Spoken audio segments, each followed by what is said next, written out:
Saat ini saya sedang bersama dengan Bapak Tri Agus Nugroho, Esos MSc. Nah, beliau ini adalah Kepala Bidang terkait urusan perencanaan dan pengendalian di Panado Keistimewaan. Nah, beliau ini termasuk kabit yang termuda loh di Panado Keistimewaan. Monggo saya akan disapa dulu Pak Agus untuk sahabat istimewa yang ada di rumah. Halo sahabat istimewa, salam kenal, selamat ketemu kembali. Di Salam Panado. sehat. Sehat ya Pak Agus ya. Alhamdulillah Mbak Wita. Sepertinya padat sekali agenda hari ini pastinya. Ya lumayan, padat merayap. Badan Rayap. Ya. Mungkin bisa diceritain Pak Agus terkait ketugasan di bidang Pak Agus tentunya. Ya, jadi kebetulan kami ada di bidang perencanaan dan pengendalian urusan keistimewaan. Dan di situ ada 3 subbidang. Yang pertama terkait dengan perencanaan, yang kedua terkait dengan pengendalian, yang ketiga terkait dengan hubungan antar lembaga. Nah, terkait dengan aspek perencanaan, kita ketahui bahwa di dalam kegiatan keistimewaan ini dimulai dengan N-2. Jadi perencanaannya N-2. Misalkan sekarang tahun 2024, berarti kita sudah harus mengusulkan perencanaan 2026 di akhir tahun nanti. Kemudian paralel kita juga melakukan perencanaan tahun 2025 saat ini. Nah, ini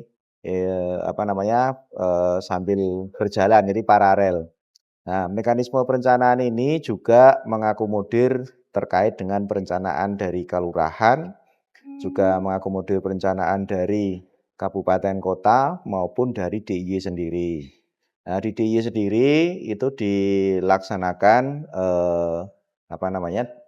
dikoordinasikan gitu dari PA koordinator namanya. Itu ada dari biro organisasi, kemudian dinas kebudayaan, biro organisasi untuk urusan kelembagaan, kebudayaan tentu saja urusan kebudayaan, kemudian dinas pertanahan tata ruang ini terkait dengan urusan pertanahan maupun tata ruang. Sedangkan di kabupaten kota ini dikoordinir oleh TAPD-nya kabupaten kota sendiri. Kemudian kelurahan ini akan ada 2 mekanisme. Mekanisme yang pertama ini diajukan melalui kabupaten, juga bisa dilakukan secara langsung kepada gubernur yang kemudian ceki pada OPD DIY yang mengampu pada BKK. Nah, di skema perencanaannya ini juga mengakomodir pertama kita harus penyelarasan terhadap prioritas nasional. Kalau dulu ada 7 prioritas nasional, kalau yang sekarang yang terupdate saat ini untuk 2026 itu menggunakan Asta Cita ya, yang kemudian breakdownisasinya masih kita tunggu dari pemerintah pusat. Kemudian perencanaan sendiri juga penyelarasan terhadap RPJP maupun RPJMD. Jadi terkait dengan program yang ada di dalam kegiatan keistimewaan itu juga masuk di dalam RPJMD DIY. Kemudian kita juga punya pergub terkait dengan Grand Design keistimewaan. Jadi di situ menjadi bagian yang kemudian diacu sebagai dasar untuk melakukan perencanaan di kita. Ada 12 peta jalan Grand Design keistimewaan yang kemudian harus kita wujudkan. Kemudian kita juga punya 18 satuan ruang strategis nanti di urusan tata ruang yang kemudian juga menjadi dasar kita untuk melakukan perencanaan. Nah, terkait dengan itu juga kita punya perdais. Jadi ada perdais terkait dengan kelembagaan, perdais terkait dengan tata ruang, perdais dengan pertanahan, perdais terkait dengan pengembangan kebudayaan. Ini juga ada. Itu menjadi dasar acuan atas terhadap perencanaan yang kita lakukan. Nah, kemudian perencanaan itu juga secara partisipatif kita juga ada forum keistimewaan yang itu menjadi satu bagian dalam penyusunan RKPD setiap tahunannya. Dan di Danais ini juga masuk di dalam dokumen perencanaan tahunan yang disebut dengan RKPD tadi itu. Jadi unsur partisipatif masyarakat juga muncul di dalam proses ini juga. Kemudian kabupaten kota juga melakukan proses yang sama penjenjangan terhadap forum keistimewaan.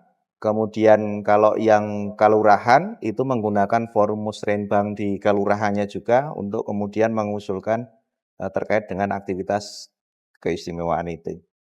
Jadi panjang nih kalau bicara mengenai perencanaan. Nah, nanti setelah itu kita akan diusulkan ke pusat, kemudian di pusat itu akan muncul namanya pagu definitif. Setelah pagu definitif nanti maaf, pagu indikatif dulu.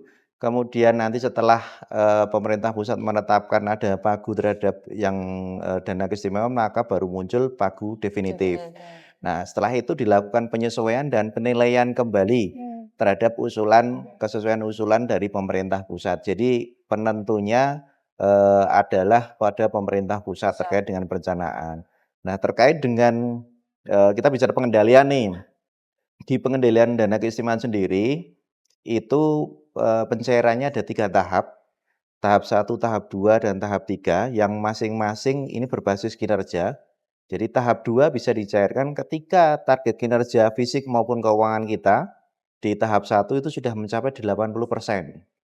Ketika belum mencapai maka tidak bisa dicairkan tahap berikutnya. Tahap kedua pun begitu, harus 80%, kemudian tahap ketiga baru juga 80%.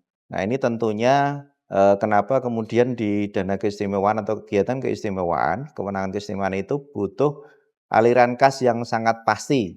Sehingga untuk memastikan bahwa tidak ada kegiatan yang tertunda karena apa ya, mungkin belum sempat atau apa gitu, ya itu nggak boleh. Sehingga kemudian tetap harus sesuai schedule. Nah, ini yang terkait dengan itu. Nah, untuk mengawal kesemuanya ini, kita apa namanya, butuh juga penyebarluasan informasi di teman-teman hubungan antar lembaga tadi itu, lebih pada mensuarakan atau mendokumentasikan, mempublikasikan terkait dengan hasil-hasil keistimewaan. Untuk membantu semua proses yang kita lakukan, kita punya 3 perangkat. Yang pertama namanya Pangripta, alamatnya di pangripta.jogjaprov.id, itu alat bantu terkait dengan perencanaan. Kemudian untuk memantau terkait dengan pelaksanaan, kita juga punya namanya KENES, Kendali Istimewa, jadi singkatannya KENES, itu dari alamat kenes.jogjaprov.id. Nah, ini untuk mengawal terkait dengan realisasi baik fisik maupun keuangan. Sedangkan untuk diseminasi hasil kita punya namanya kasil.jogjaprov.go.id. Ini nanti terkait dengan kedetailan, lokasi, titik, koordinat. Kemudian nanti bisa diakses sana. Kita juga punya 2 YouTube Regol Bergodo, 2 YouTube. Pertama adalah Regol Bergodo Trengginas, yang kedua terkait dengan YouTube Pani Radio. Dan kita juga punya Instagram yang untuk menginformasikan keseharian terkait dengan aktivitas keistimewaan. Itu Mbak Vita, terkait dengan aktivitas di bidang perencanaan dan pengendalian terhadap perencanaan, pengendalian maupun hubungan antar lembaga. Baik, luar biasa sekali Pak. Kemudian saya jadi penasaran nih, kemudian yang membedakan dengan bidang-bidang yang lain tuh seperti apa Pak? Kan di bidang misalkan kebudayaan nih, dia juga ada sebidang perencanaan sendiri, pengendalian juga sendiri. Itu apa yang membedakan antara di bidangnya Pak Agus sama bidang-bidang yang lain? Jadi kalau di bidang Rendal itu bicaranya pada akumulatif. Kemudian pada proses sinkronis, pada proses harmonisasi dan finalisasi.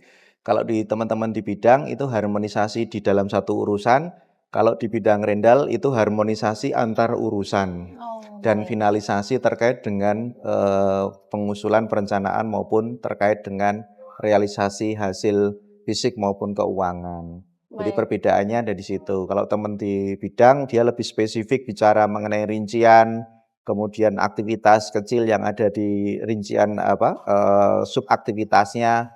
Kalau di kami lebih ke arah makronya gitu. Jadi pembagiannya seperti itu. Jadi dari yang masing-masing urusan tadi kemudian diakumulasikan di Rendal. Baik, luar biasa sekali penjelasan dari Bapak Agus pada hari ini. Semoga bermanfaat ya teman-teman, sahabat semua yang ada di rumah.